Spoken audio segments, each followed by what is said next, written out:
Hi everyone, welcome back. Today onwards we are going to start a new course on Kaggle, that is computer vision. We have 6 lessons to complete. First we will do the tutorial, then we are going to do the exercise. Okay. Now before that let me give you a small recap. If you have idea about deep learning, then you know that deep learning starts with ANN, that is artificial neural network. It is simple neural network used for different kinds of predictions. Okay. Next, CNN, which is known as convolutional neural network. This is mainly used for image classification, video processing, all these things. And next is RNN, recurrent neural network. This is mainly used for NLP purpose, speech recognition, all these things. We are going to complete this course. Okay, now let's start.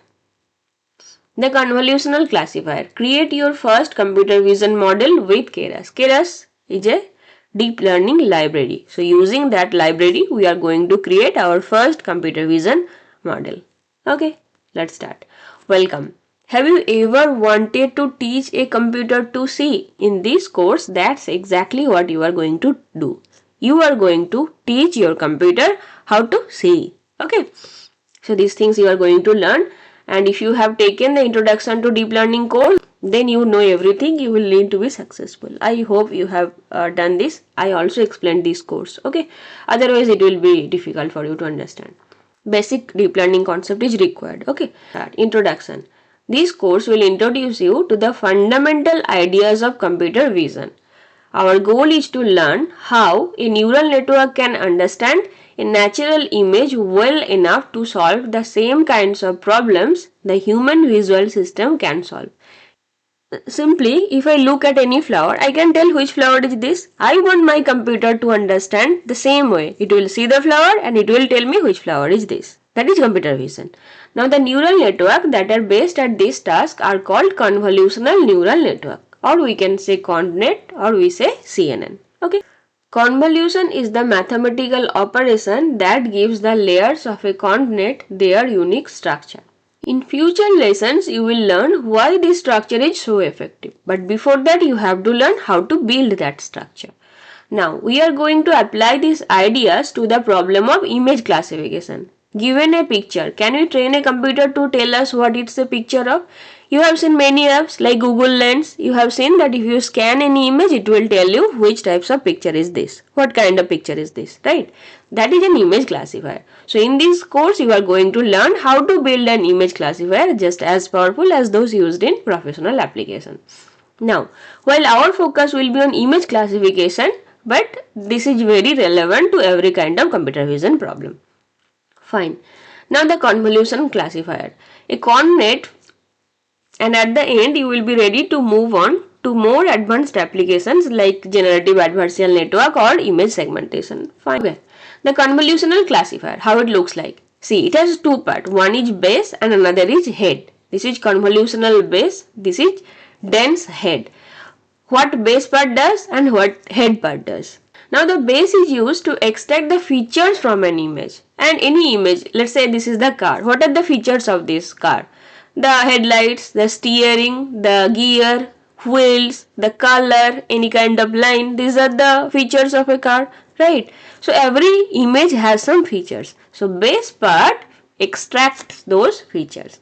And what head does? Head classifies them. Okay. So the base is used to extract the features from an image. It is formed primarily of layers performing the convolution operation, but often includes other kinds of layers also that we are going to learn later. And head is used to determine the class of the image.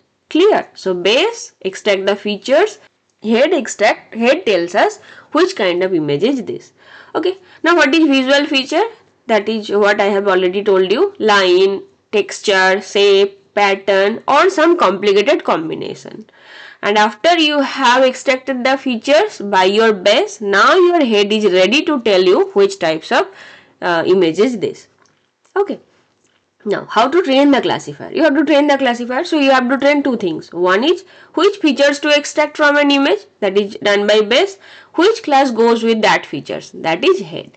Now these days coordinates are rarely trained from scratch, because to start anything from scratch you need a huge amount of data that you don't have simply. So what you do, you take the pre-trained base model and you add some of your own so that you can just manipulate it to classify your own image. Clear? So what we do, we reuse the base of a pre-trained model. To the pre-trained base, then we attach the untrained head. So clear? I just want to say that it has base, it has head. This is base, head. Now this base is already old. It has been trained on many images. So what do? We just simply import this. And with this is the untrained part that we are going to create. If we want, we can give 3 layers, 4 layers, 5 nodes, whatever your wish is, you can create your own head. So this part is in your hand, right? This is untrained, but base part is already trained. So we are going to import this, we are going to define this, then our classifier will be ready. Clear? Simple concept. Now, to the pre-trained base, then we attach the untrained head. In other words, we reuse the part of a network that has already learned to do. Extract features. Extract features, it has been already learned, because this part is extracting the features. So, I am not telling my model how to extract features. This one is already trained on many networks and it knows very well how to extract features. I am just telling to classify. Once it has extracted the features, like what is the line, what is the color, what is the texture, then my neural network will tell to classify the image, whether it is a car, whether it is a bus, whether it is a truck. Clear? Now, because the head usually consists of only few dense layers, very accurate classifiers can be made from relatively little data. Because this is already trained and very good. So here we have some thousands of data only, very little data, but our head can easily classify. Okay.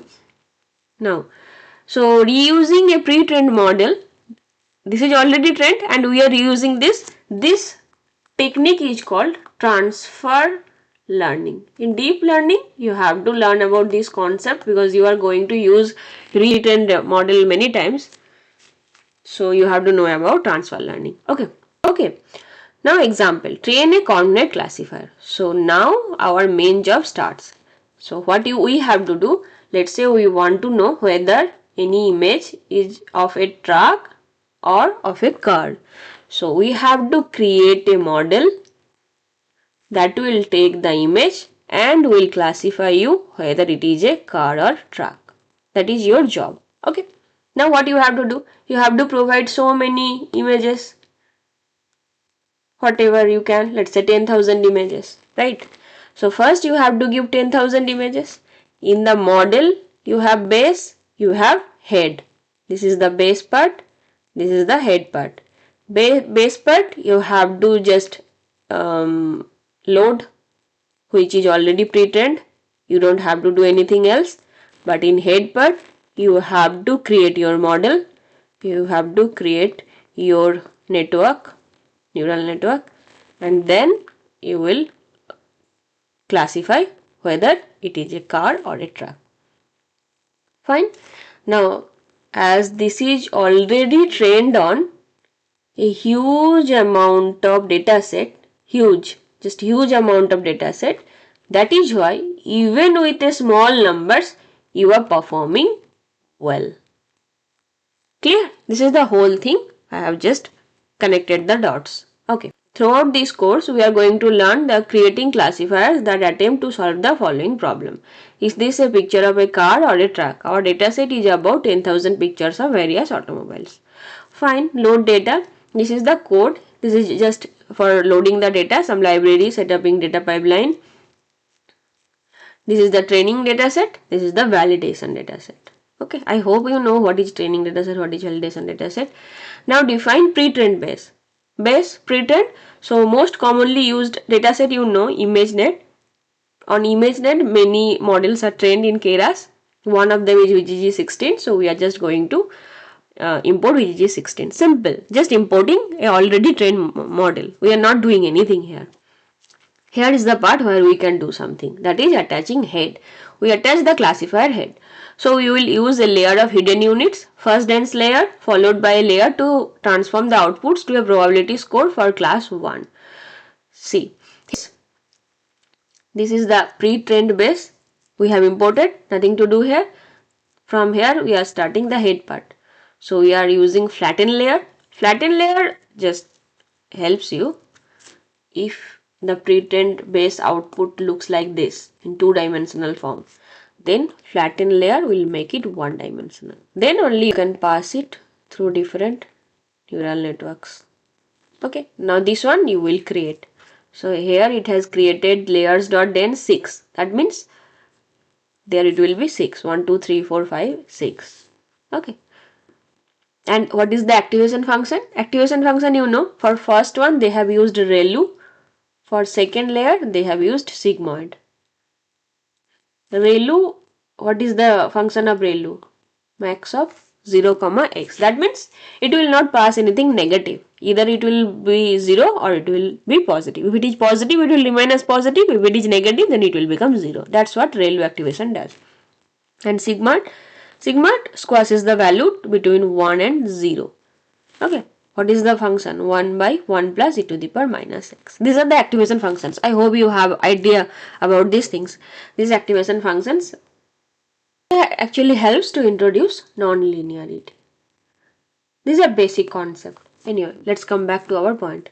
So this is how we have created head. Now we have to train the model. Now the main step, that is training the model. So finally let's train the model. Since this is a two-class problem, we will use the binary versions of cross entropy and accuracy. Two-class problem means they just want to check whether it is a bus or a track. That is why they are using binary cross entropy. Okay. And matrix is accuracy. Here you can use many other things also. And optimizer, they are providing Adam. Okay. Why optimizer is used? Optimizer is used to adjust the weights during the training. And loss will calculate the loss. What is the difference between the predicted value and the actual value? Okay. And matrix helps you to understand how your model is performing. Okay. Now once it is done, now you are creating a history. So you are training the model and you are keeping it in the history so that you can later see how your model is performing during the training. Okay. While training a network, it is always a good idea to examine the loss and metric plots, and that is done by history. So history object contains the information in dictionary history.history. We can use the pandas to convert the dictionary to a data frame and plot this in built-in method. See, we are plotting how it is performing during training. See, this is loss, this is validation loss. So your training data is performing this way, your validation is performing this way. So this is, you can, if you know, you can see this is overfitting and this is the accuracy. See, this is the normal accuracy, this is validation binary accuracy. Okay. We will learn how to solve later. Now conclusion. In this lesson we learned about the structure of a component classifier, a head, a base. A base performs the extraction, head classifies. The head essentially is an ordinary classifier like you learned in the introductory course. Exactly. For features, it uses those features extracted by the base. Base has extracted the features that is used by the head. Head is just a classifier. This is basic idea about convolutional classifier. Okay. So this is one of the big advantages deep neural network have over traditional machine learning, that given the right structure, the neural network can learn how to engineer the features it needs to solve the problems. Okay. Now your turn is to build your own image classifier. That is interesting. Okay, so let's start the exercise. So in this tutorial, we saw how to build a classifier by attaching a head to dense layer to a pre-trained base. Okay, now the base we used from a model called VGG16, and we saw that VGG16 architecture was prone to overfitting. Exactly, we saw that. See here, you can see that validation loss after a certain time is again getting increased. So simply this is overfitting. Anyway, so in this course we are going to learn a number of ways to improve the initial attempt. Okay. So first you will see how to use a base more appropriate to the dataset, and the base of this model is called Inception V1 or GoogleNet. Inception V1 was one of the early winners of ImageNet competition. ImageNet, I told you, that's a database of many natural images, and one of its successor, Inception V4, is among one of the state of art today. Okay, no problem. To get started, you have to run this cell to set up everything, and once it is done, the Inception V1 model pre-trained on ImageNet is available in the TensorFlow Hub repository, but we will load it from a local copy. Okay, so it's done. And now define pre-trained base. Now that you have a pre-trained base, to do our feature extraction, decide whether this base should be trainable or not. You just have to check that this is already pre-trained, but can I retrain it or not? So if I give, let's say I give true, that means I want to retrain it. Now see what is the output. What happened?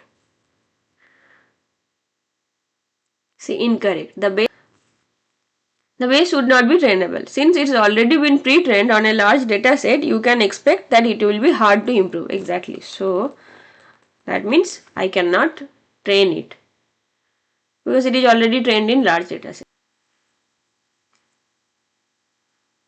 See, when doing transfer learning, it is generally not a good idea to train the entire web database. Okay, the reason is that random words will create large gradients that will destroy much of the pre-training. Fine tuning, if you have idea, then you can do this, but generally it's not a good idea. Okay, so we are not going to train the base, so we are going to do the head only. Okay, now see, this is what the head structure will reflect. Now that the base is defined, to do the feature extraction, so you have to create the head so that it can classify, right? Now see, you have to write your code here. First you have to do flatten, that is already they have done. Now you have to do dense layer, unit 6 activation ReLU.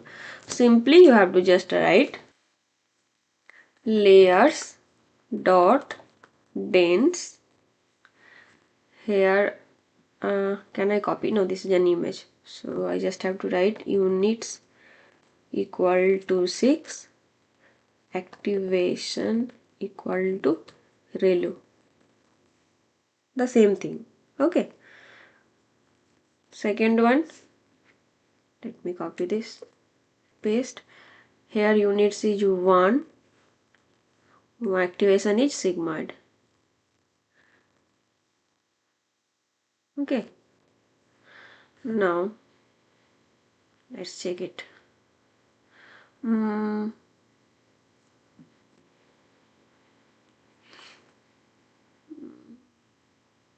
Sorry. Okay, now next, train. Now you have to train the model. So your base is loaded, your head is created. Now you have to train the model. See, before training the model in Keras, you need to specify an optimizer to perform gradient descent. Optimizer is required to adjust the weights. A loss function that will calculate what is your loss and any performance metrics. Okay, so the optimization algorithm is used Adam. They have already said Adam. Okay, they have provided here, who generally performs so well. Okay, the loss and the metrics you have to provide. So the loss is, let's give, our problem is binary classification problem. So the car coded as 0 and the truck coded as 1. So choose an appropriate loss and appropriate accuracy matrix. So binary classification means they just want to give binary cross entropy. Binary cross entropy is a way of calculating loss. Here our problem is binary classification, either 0 or 1. So just go for binary cross entropy. You can give any loss function, but here it is best. Okay. And what is the matrix? Let's give binary accuracy. So can write binary underscore accuracy. Okay.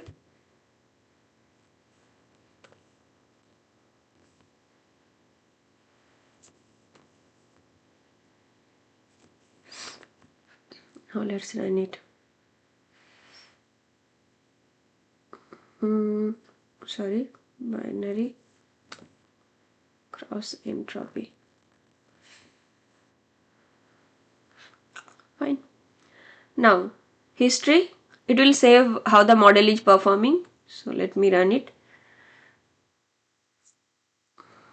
Okay, now this is done. Here I have changed the epochs to 5 from 30 because it was taking time. And in every epoch you can see what is the loss, what is the binary accuracy, what is the validation loss, and what is the validation binary accuracy. Okay, now this is plotted. Here you can see the loss, validation loss. See, this one is loss for training data and this one is loss for validation data. Okay, this one is loss for binary accuracy for training data and this is binary accuracy for validation data. So you can plot whatever you have got from the history. Okay, now do you notice a difference between these learning curves and the curves for VGG16 from the tutorial? Yes. What does this difference tell you about what this model and learned compared to VGG16? Are there ways in which one is better than the other? See, you have to check this one. Here you can see this was our loss, validation loss, this was our binary accuracy, validation binary accuracy. But here the loss curve and this curve is different.